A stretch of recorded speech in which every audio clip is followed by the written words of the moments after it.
Kwa majina naitwa Jadesi Mlokozi Bamuhiga.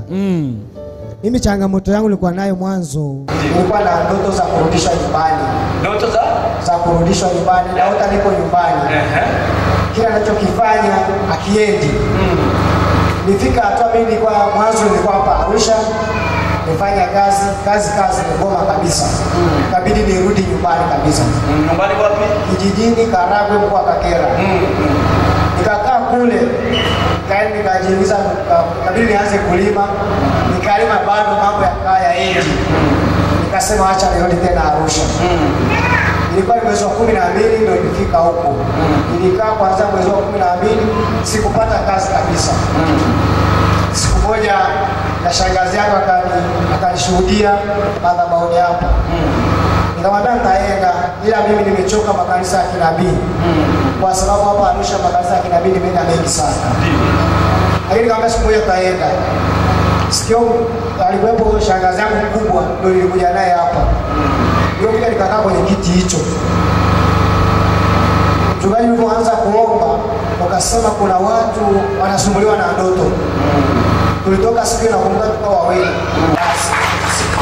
Tukaanza kuomba, tukawaambia sogeeni mbele wale ambao wanasumbuliwa na ndoto. Ndio.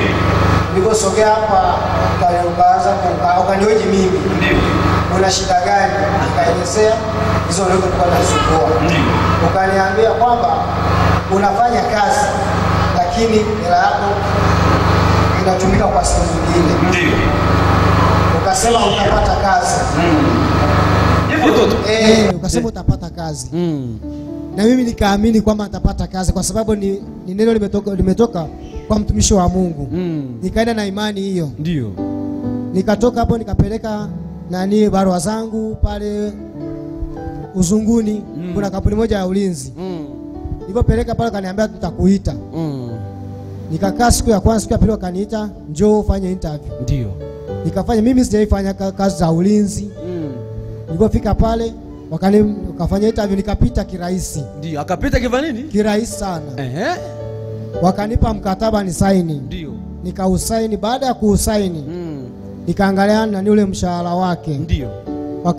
Mshahara wake ni 210,000. Ndio. Wakaniambia hebu kaa pale ujifikirie.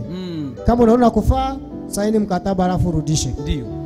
Kakaa nikausoma, masharti yake kila kitu. Mshahara nikaona kama vile unanifaa, lakini kumbe sijajua itabidi ujigaramikie kila kitu. Nilipopiga mahesabu nikakuta ule mshahara bakiza shilingi 43,000. Kama mimi kazi sifanyi. Ndio ukaacha. Nikaacha hapo hapo. Nikijua kwamba Mungu ni naye ndio atanibadilishia kazi. Amina. Ndani ya wiki hiyo hiyo nikapata kazi nyingine. Hallelujah. Sasa hivi niko kazini na hapa nilipo ni kwa neema. Naam. Hapa nilipo ndio neema ya Kristo nazidi kuiona kutoka madhabahu hii. Asante. Hallelujah. Mpe Yesu makofi mazuri. Nasema mpe Yesu makofi mazuri.